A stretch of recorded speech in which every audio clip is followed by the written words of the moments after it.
We are not professing to tell you the complete story of these activities. We are professing to tell you the complete story that we know. Right. But these records that we've uncovered don't tell the story. They tell pieces of it. This is a story that has been told in bits and pieces. This is an attempt to pull most of it together. We know we don't have the full story. We do, however, have some striking new revelations and insights. The story begins here, just off the nation's front yard, the Mall. The buildings behind me were the headquarters for the World War II Office of Strategic Services. It was here that the first halting steps toward mind control began. The shaper and molder of OSS was General Wild Bill Donovan. He said of his group's work, "We may have made mistakes, but we were not afraid to try things that were never done before." In this anything-goes atmosphere, Donovan appointed this man, Stanley Lovell, a Boston industrialist, to break new ground in many scientific and technical fields. Donovan called Lovell his Dr. Moriarty, after the fiendish professor in Sherlock Holmes. Lovell liked the name and posed for this Saturday Evening Post photo. He later wrote of his OSS job that it was, quote, to stimulate the Peck's bad boy beneath the surface of every American scientist and to say to him, throw all of your normal law-abiding concepts out of the window. Here's a chance to raise merry hell. It was in this atmosphere that the search for mind control began. This bizarre man would be an active participant in that search over the next 2 decades. His name is George White, an OSS captain who had formerly been with the Bureau of Narcotics. In his diary, seen here publicly for the first time, White left a legacy of the darker side of American intelligence work. He received his early OSS training at the British-run school at Oshawa, Canada, the same school where Ian Fleming, the creator of James Bond, was trained. White referred to the school in his diaries as the Oshawa School of Mayhem and Murder. Mike Burke, former OSS colleague of White's and now president of Madison Square Garden Center. Very compelling fellow, mysterious fellow, almost mystical fellow. He also knew a great deal about the swifter elements of society, the gamier side of life, and he was very impressive in his technical knowledge of the underworld, so to speak. He said one of our men gets beat up. He says, you have to act real fast and teach these guys a lesson. Charles Siragusa, a former narcotics officer and friend of White's. He'll come around, he says, and break your kneecaps. And with that, one guy laughed, and George would always have little Billy with him. And this one guy sort of naked. George White turned around and whapped him across the neck with it. Then he picked up a pool stick and started beating everybody up. He made his point. And he made his point. George White was not a man of understatement or subtleties. His boss at OSS, Stanley Lovell, referred to him as deadly and dedicated. In this note from White's diaries, it says, call Lovell regarding TD. TD was a rather transparent cover for Truth Drug.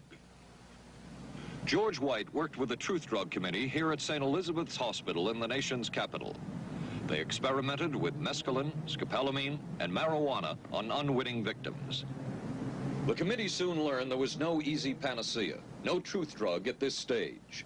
But White and later colleagues would not stop trying. The goal remained the same. As this 1952 CIA memo says, the aim is controlling an individual to the point where he will do our bidding against his will, and even against such fundamental laws of nature as self-preservation.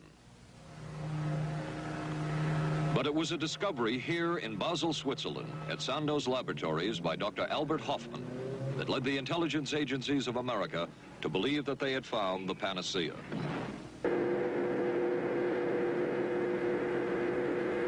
The discovery was lysergic acid diethylamide, LSD.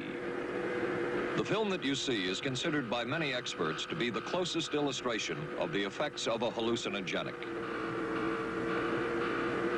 It was one of the first times that anybody had run into a powerful drug that was different than anything else that they knew anything about. John Gittinger, recently retired chief psychologist for the CIA. This is the first time Gittinger has been interviewed publicly. We could disable a whole city by putting a very small amount on a water supply. After all of these years of us, those of us who are involved in looking for this secret drug, this was the only thing that began to look for the first time like it might be something like that. The CIA's interest in LSD was intense. The worry was that the Russians would get hold of it. Were the Soviets into LSD? I'm going to have to say I'm sure they were, but if you ask me to prove it, I've never seen any direct proof of it. But at one point, intelligence information received from Switzerland said that Sandoz Laboratories was about to put 100 million doses of LSD on the open market. And it caused enough concern within the agency that the United States was prepared to buy the entire supply. However, a slight mistake had been made. The mistake is made public for the first time. I just found out on a new CIA document that there were no such large quantities of LSD on the market. John Marks has filed numerous Freedom of Information suits against the CIA and has unearthed much new material. He is the author of The Search for the Manchurian Candidate, a history of intelligence agency work with mind control. He is a consultant for this report. What happened is that there was a military attaché in Switzerland, an American officer, who got milligrams and kilograms mixed up. In other words, he made a mistake of thinking 1/1000th of a gram was the same as 1,000 grams, which is a mistake of 1,000,000 times. So when the CIA got the intelligence that there were 100 million doses on the market, in fact, there were 100 doses. The man who would oversee the CIA's research into drugs and most of the agency's behavior programs is this man, Dr. Sidney Gottlieb, a chemist. Dr. Gottlieb declined ABC News' request for an interview. In their never-ending search for the miracle weapon, CIA operatives searched here in the remote mountain areas of southern Mexico for what up to then had been considered a myth, magic mushrooms. They used this man, a part-time chemist for the CIA, to dupe this man, a vice president of a bank and an amateur mycologist or mushroom expert, to try to get to the magic mushrooms and turn them into a drug. But it would be the amateur, R. Gordon Wasson and his colleagues, who would win the race and develop the drug psilocybin from the magic mushrooms. We went into the Mazatec area, far from the highways, remote from Mexico City. There we found that rotten bagasse, as it's called, bagasso, covered with mushrooms. These mushrooms I didn't know, had never seen. They were the sacred mushrooms. Wasson would also discover and record the ancient mystical rites of the mushrooms from a local shaman or magical priestess, Maria Sabina. And we were seeing incredible sights. They would go slowly or they would go fast as I ordained. All your senses are rendered acute. We say that you see visions, you see hallucinations, but that doesn't begin to tell the story. The hallucinations are only part of it. You hear sounds, you smell things. The night was thrilling. Word of Wasson's discovery reached the CIA quickly. Dr. James Moore, a University of Delaware chemist, secretly served the CIA preparing deadly chemicals on short notice. Moore was instructed to get close to Wasson and accompany him on another trip to Mexico to get the magic mushrooms. Internal documents show the CIA felt a drug derived from the mushrooms could remain an agency secret. What in the world were they looking for with the magic mushrooms? I think the best answer to that is that they were looking for fundamental information on compounds that would be capable of causing changes in behavior, changes in mental attitude. Did you ever consider what would have happened if any of these substances were given to, say, unwitting people? Oh, I don't remember having considered that specifically. What if you, I trust perhaps you've thought about it. Well, I haven't worried about it. Your question again, what would I have thought, had I known that Any of these substances would have been given to unwitting persons? You mean a hostile agent of another government? No, I mean think that was probably one of the things they had in mind. I mean testing it out on an American citizen. I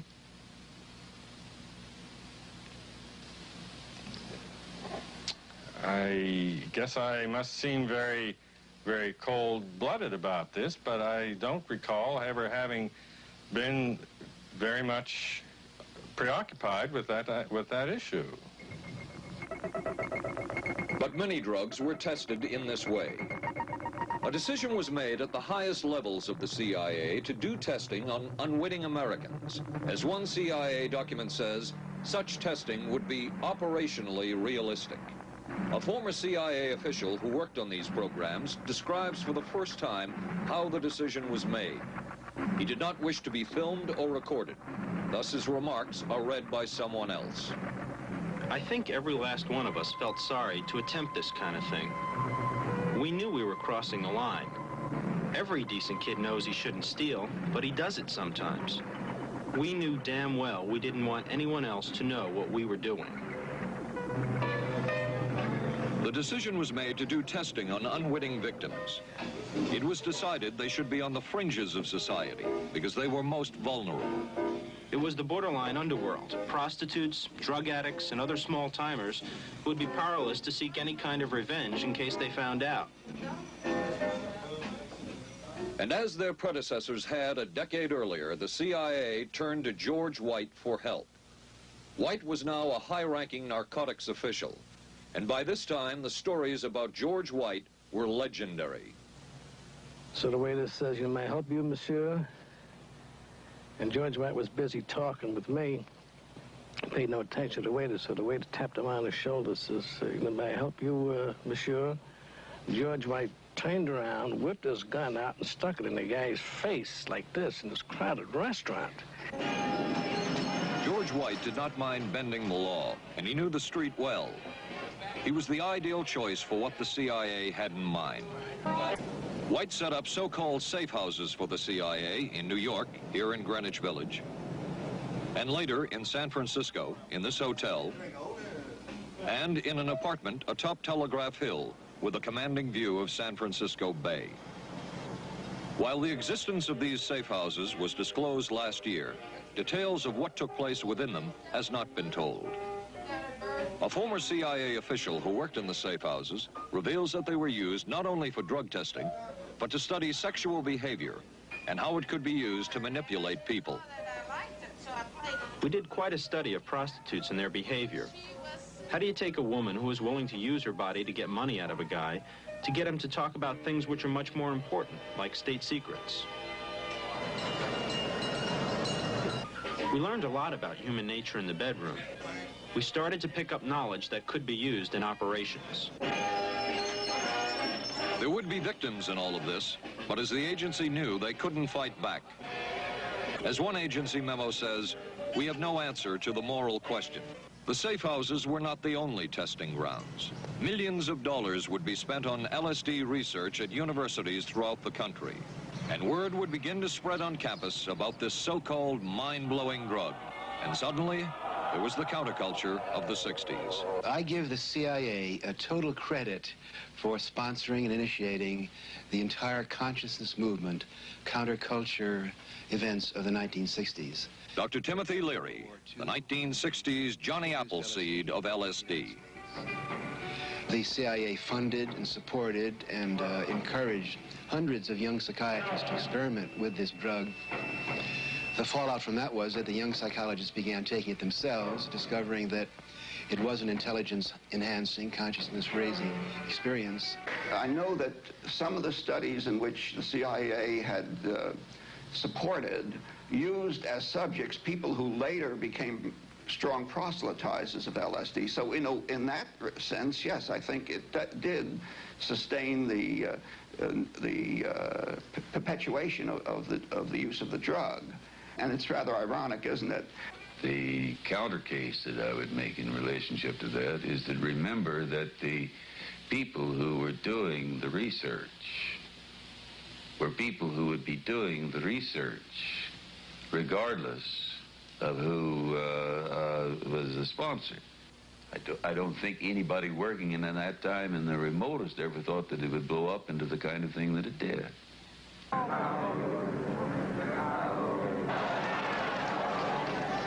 History will judge the role of the CIA and other intelligence agencies in unwittingly contributing to the counterculture of the 60s through their intense interest in LSD and other hallucinogenics.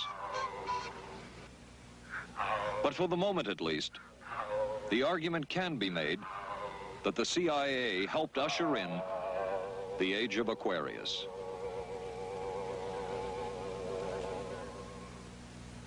Covering a span of history such as we are in this report, one can get sidetracked by the so-called glamour and mystery of espionage work or by the exotic qualities of some drugs.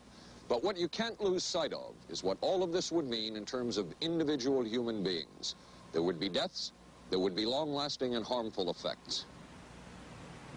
The best-known case is that of this man, Frank Olsen, a chemist employed by the Army Chemical Corps, who in 1953 was slipped LSD unknowingly at a meeting with CIA officials.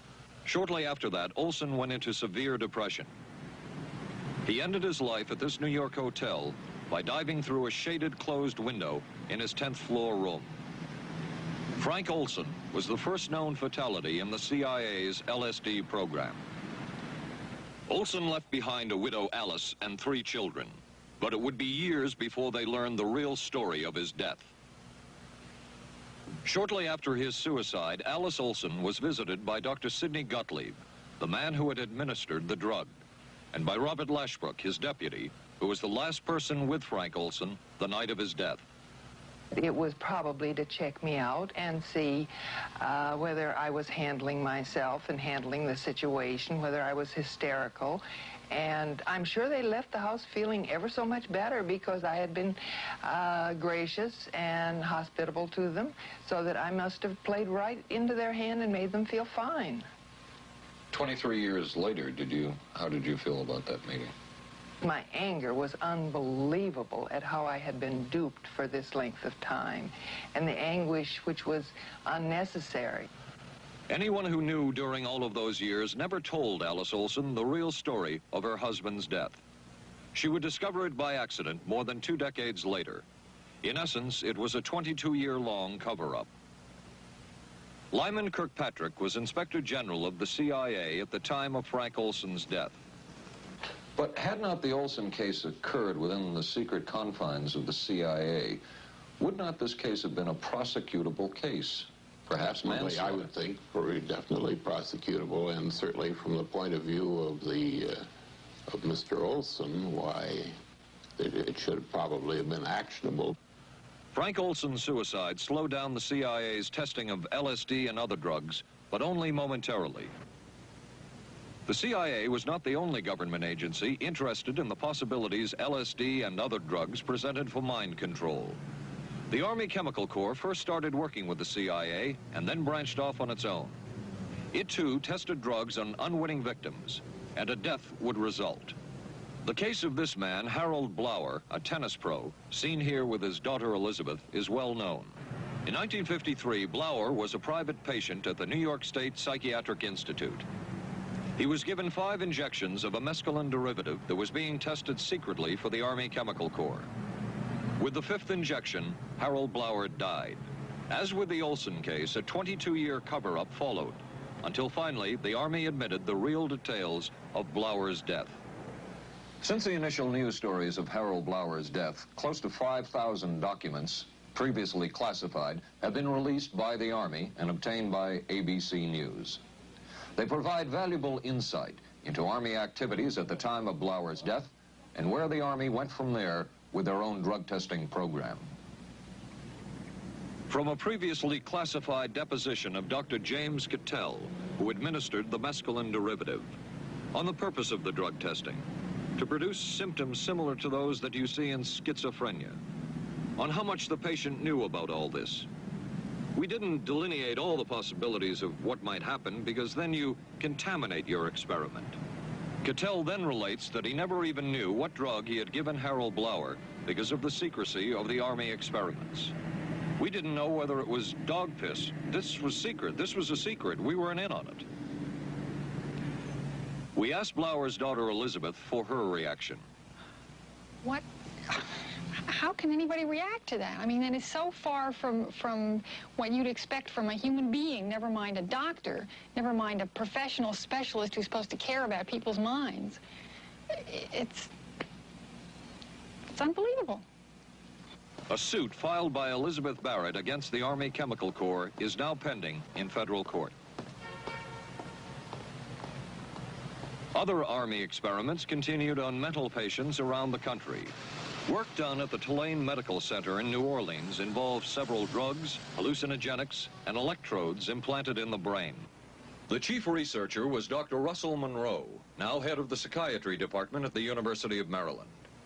These are various progress reports written by Dr. Monroe and recently obtained by ABC News. From one of the progress reports, a report of a woman who had electrodes implanted in the brain and was then given LSD and other drugs. She became agitated, cried, lapsed into a trance-like state.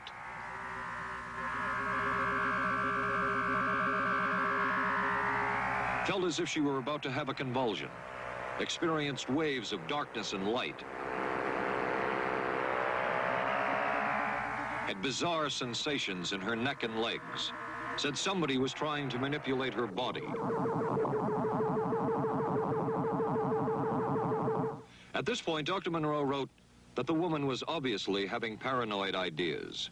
What therapeutic effect would the type of experiment that I just described have on a patient? Well, the therapeutic effect would be indirect. Was this patient aware that she was being given LSD? Yes, I mean, they were told that they would be given some medication, and they specifically LSD? Well, we told them, I don't think that they would have even known what LSD was then at the time. They were told that they were going to they would be given some medications which might make them feel worse. Dr. Monroe, what do you think the Army Chemical Corps was looking for in all of this testing?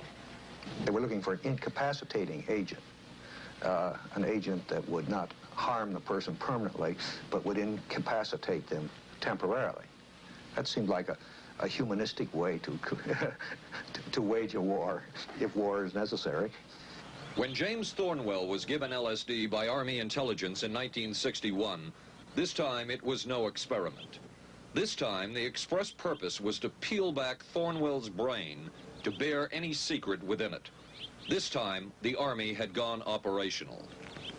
Thornwell, as reported on ABC last January, was an Army private stationed in Orléans, France. Classified documents were missing from his unit. Thornwell became a suspect.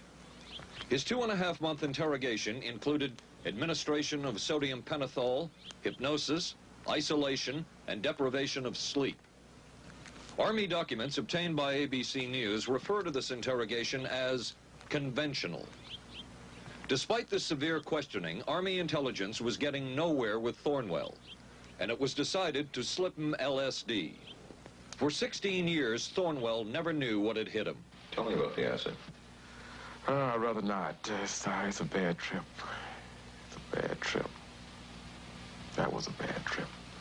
The pain was so excruciating. Felt like somebody was sticking me with 1,000,000 pins. You know, just everywhere. Oh, it just... Oh.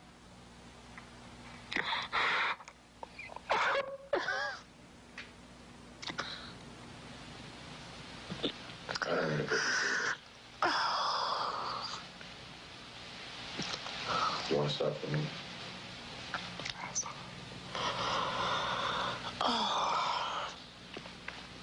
I walked around. You want to stop? Oh, I can talk. I lived through it. I lived through it. I lived through it. No charges were ever brought by the Army against Thornwell. He was discharged for psychological disorders. But an Army psychiatric evaluation of Thornwell obtained by ABC News, one which was done prior to Thornwell having been given LSD, says of him, fairly cooperative, oriented, alert, and gave no evidence of psychosis or depression. From the Army's point of view, this type of LSD interrogation was a success. Other documents refer to the exploitability of interrogation subjects, cracking them, keeping them off balance mentally, and providing an economical, speedy, and productive aid to interrogation. From James Thornwell's point of view, it was no success. Thornwell still has serious problems. He's run through 2 marriages. He maintains he can't hold a job, can't concentrate, has nightmares, and feels socially and emotionally isolated. Last fall, Thornwell filed suit against the government in federal court.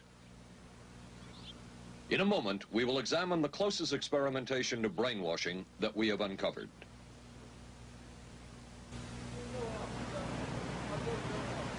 By far, the most chilling experiments we have uncovered took place at this Gothic estate called Ravenscrag, halfway up Mount Royal in Montreal. It houses the Allen Memorial Institute of Psychiatry of McGill University. It was here that the CIA funded a series of experiments, severe experiments. The work was done by the Institute's then director, Dr. Ewan Cameron.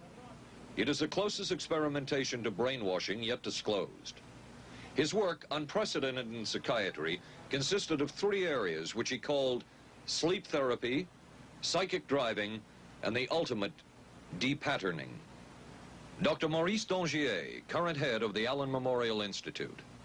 In his psychic driving, so-called type of therapy, he would give the patient intensive electric treatment in order to make the patient regress deeply, become forgetful, and then he would attempt to implant new ideas in the mind of the patient.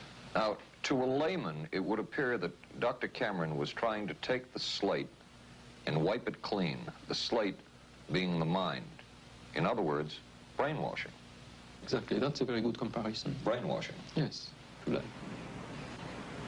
Val Orlico of Winnipeg, Canada, the wife of a member of the Canadian Parliament, was a patient of Dr. Cameron's. She entered the Allen Memorial Institute because of severe depression. She describes for the first time publicly the LSD therapy and psychic driving treatment that she was given by Dr. Cameron. And then the drug began to take hold very rapidly because it was an IV injection, and things became very furry and very frightening, and had a lot of sensations that it's very difficult to recall. Nobody explained it to me. Nobody ever asked me if I was willing to do it or anything. He had this feeling that he would be able to get through the resistance of illness and to reach deep changes very quickly. Did he? I don't think that when you look at that in retrospect, the hopes that he had have been in any way fulfilled. But Cameron would plunge on. The next step was what he called psychic driving. This involved almost endless tape-recorded messages and more drugs for the patient. Cameron wrote that this was the way to make direct controlled changes in personality. I thought this was the coldest and most impersonal treatment that anybody could give to anybody in the world. And I became more and more despondent and more angry. I just became so despondent that I thought I can't live like this any longer. And I thought I would just go out and throw myself underneath the cars on McGregor. I stood on the curb of that street and I stood there and I thought, okay, go. Okay, go. And then I thought, what if you're not killed? What if you're just maimed? What if you don't die and you live and you can't even talk anymore? And I couldn't do it. The most severe technique Cameron used was depatterning. He described it as breaking up the existing patterns of behavior by means of intensive electroshock therapy with prolonged periods of sleep. He carried out these experiments in something he called the sleep rooms. People in there were like babies. They cried, and they were very disoriented. And we were very afraid of the sleep room. We used to walk very...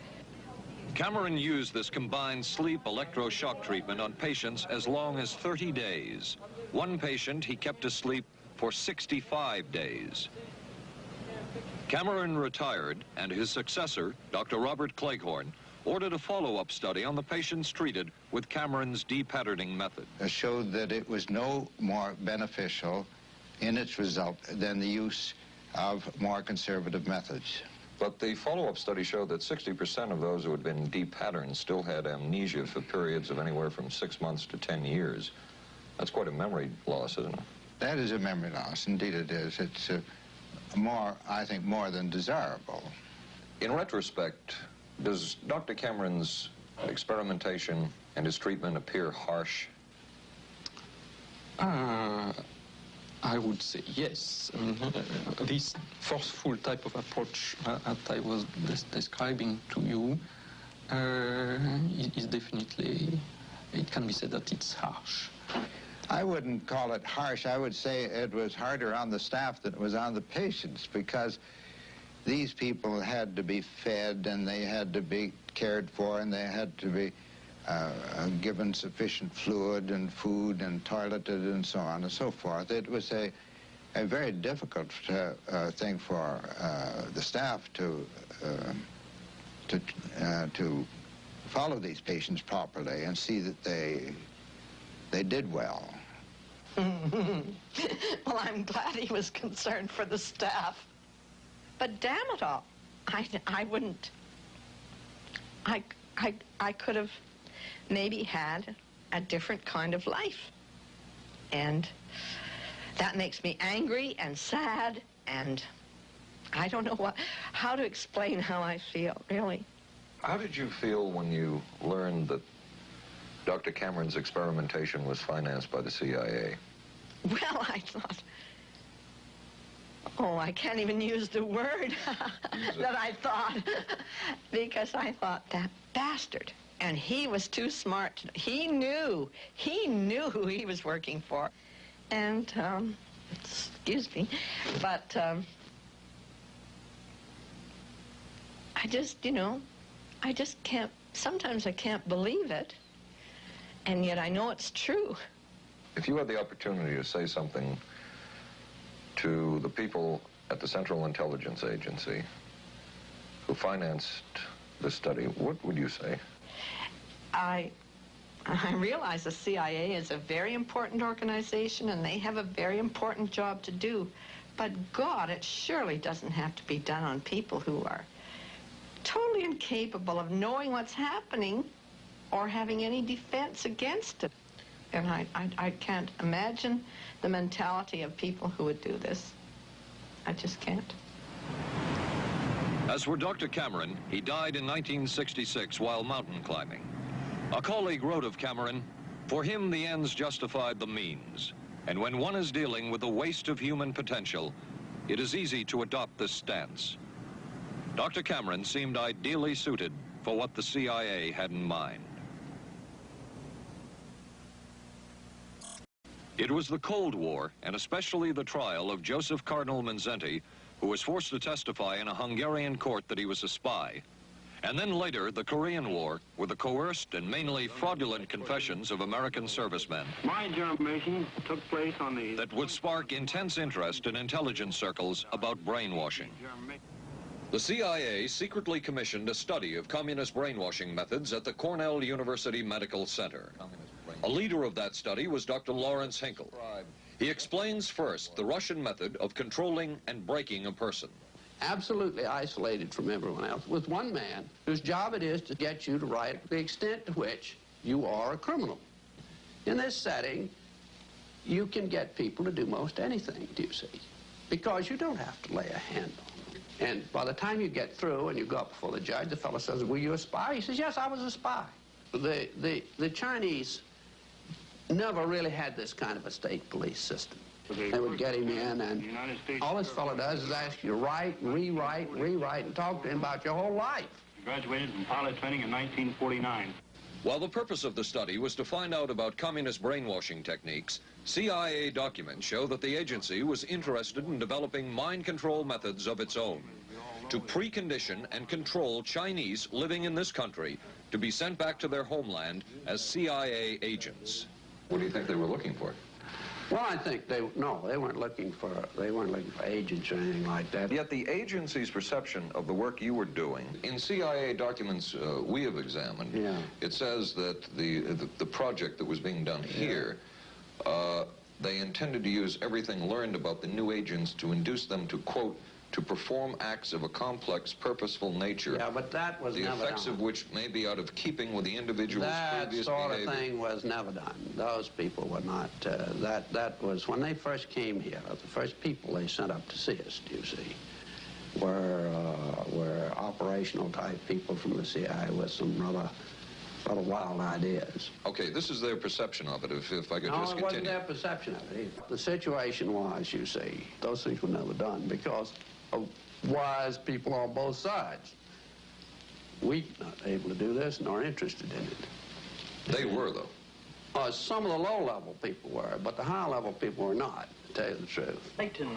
But documents clearly show that the CIA was attempting to develop agents over whom they had as much control as possible. Agents who would perform tasks contrary to their own good. Normally conditioned American who's been trained to kill and then to have no memory of having killed. His brain has not only been washed, as they say, it has been dry cleaned. Is a Manchurian candidate, controlled by others to do things against his will, possible? It was a remarkable film because, as far as I'm concerned, it made something totally impossible seem absolutely credible. I would say the answer is yes, but there are many qualifications to that. Dr. Milton Klein, a psychologist, a clinical and experimental hypnotist, and unpaid consultant to the CIA. The qualifications would be the subject selected to produce the kind of behavior that you wish, the amount of time, the procedures that are utilized, and the motivations of the people who are designing, executing, and administering the procedures. You're asking whether an individual can be, under hypnosis, influenced, coerced, persuaded, shaped to perform an antisocial act, or a destructive act, or an act of violence. My answer would be yes. Captain Marco, will you be good enough to lend Raymond your pistol, please? Yes, ma'am.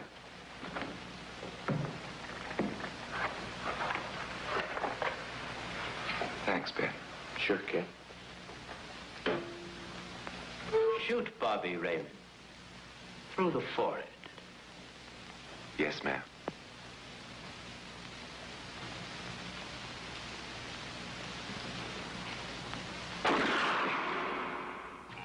How valuable a tool can hypnosis be in the intelligence field? None whatsoever. It has absolutely no use because nobody's ever been able to do that I know of, do it in an operationally feasible way. I'm not in any way saying that hypnosis doesn't take place. I'm not saying there's nothing to it. I would say that most government agencies concerned with intelligence operations have been looking to hypnosis as a tool for a variety of purposes, one of which is to carry out and to execute certain intelligence operations on a basis where they would not have to rely completely on some of their own emotional reactions. Actually, would that entail murder? It could, if you consider that an act of killing someone under circumstances of war is murder. I think one has to define what that means. Under circumstances of peace? Under circumstances of peace, it would be murder. Another former CIA agent says that Fidel Castro at one time was considered as a possible target for a Manchurian candidate.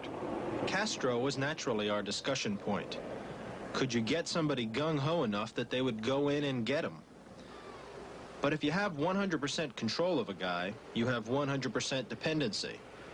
If something happens and you haven't programmed it in, you've got a problem.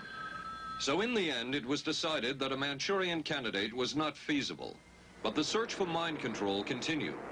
But could the mind be controlled? Perhaps not. But is human behavior predictable?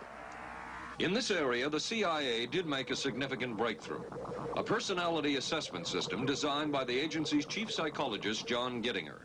It comes close to being able to predict how humans will behave. It's really a descriptive system, an attempt to try to describe personality in a relatively systematic way so that hopefully you can get some kind of an idea to predict what the behavior between different kinds of individuals. Gittinger's system had many uses in intelligence work. One was to draw personality portraits of world leaders. Using Gittinger's system, the agency concluded the Shah of Iran is a brilliant but dangerous megalomaniac whose basic problems resulted from an overbearing father. And there were other applications. Your assessment staff played a key role in helping other governments pick their police intelligence agencies, including, we've learned, the Korean CIA, Uruguayan National Police. Can you tell us about this? No. Author John Marks. The former #2 CIA man in Uruguay told me how in 1966 John Gittinger and an assistant traveled down to Uruguay and gave the tests in order to select members of the Uruguayan intelligence service.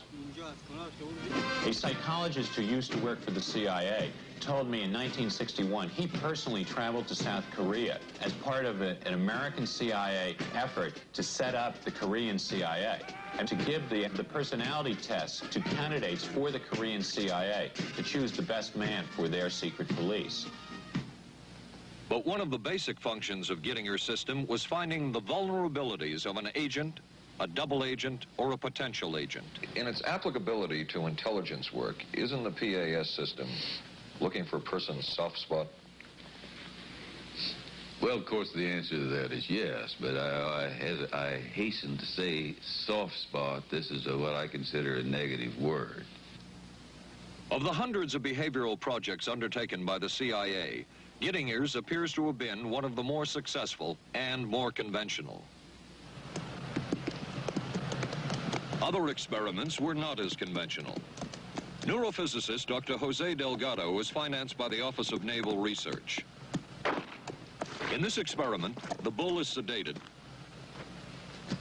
Electrodes are implanted in its brain. Delgado transmits an electronic impulse to the center of the bull's brain. Delgado has remote control of the animal. Recently released CIA documents refer to the feasibility of remote control of animals, and that special investigations will be conducted toward the application of selected elements of these techniques to man. Other areas were examined through the 60s and 70s. Brain surgery, psychosurgery, creation of amnesia, parapsychology, manipulation of genes. Even though past and present CIA officials have indicated this kind of work ended in 1963. And one of those who took part in these programs. Thank you, sir. In 1977, a Senate subcommittee heard testimony from many of them, but the testimony was not that revealing. According to one of them, they agreed amongst themselves to keep the inquiry within bounds that would satisfy the committee. Former narcotics officer Charles Siragusa says that he was asked to limit his testimony by the man he reported to at the CIA. He wanted me not to say anything. To perjure yourself. That's right. Well, either that, I'd have to perjure myself or take the Fifth Amendment. And I'm not about to take the Fifth Amendment for anybody. Okay. Former CIA chemist Robert Lashbrook testified he had no first-hand knowledge of the agency-run safe houses when, in fact, he supervised one of them. And according to George White's diaries, was at a safe house when White conducted what he called an LSD surprise experiment. Dr. Sidney Gottlieb, whom we recently filmed near his California home, oversaw many of the CIA behavioral programs. He retired in 1973 and destroyed the records of this work. In sort of a valedictory letter, Dr. Gottlieb wrote that he and his colleagues had been able to maintain contact with the leading edge of developments in the field of biological and chemical control of human behavior. Dr. Gottlieb also testified before the Senate subcommittee, but from an anteroom where he could not be filmed because of what his lawyer termed health and cardiac problems. Dr. Gottlieb declined ABC News' request for an interview. And what of George White, the man who helped the agency in so many of its programs? He would retire here to Stinson Beach, California. And shortly before his death, he wrote to his boss at the CIA, Dr. Sidney Gottlieb, and summed up his career by saying, "It was fun, fun, fun. Where else could a red-blooded American boy lie, kill, and cheat, steal, deceive, rape, and pillage with the sanction and blessing of the All-Highest?" Has mind control been achieved? From all of the available evidence, it appears doubtful. The human will has prevailed up to this point. But as we have seen, work is continuing in this field, work that we still don't know very much about. How deeply are the Russians and other dictatorships into all of this? We really can't say, and the CIA is reluctant to give out information about it. But the basic question remains, what place does all of this have within a democracy? One final point should be made. As one of the persons who worked on these programs told us, we are very capable, conscientious, and very dedicated scientists working for our country. Their work speaks for itself. This is Paul Altmeyer for ABC.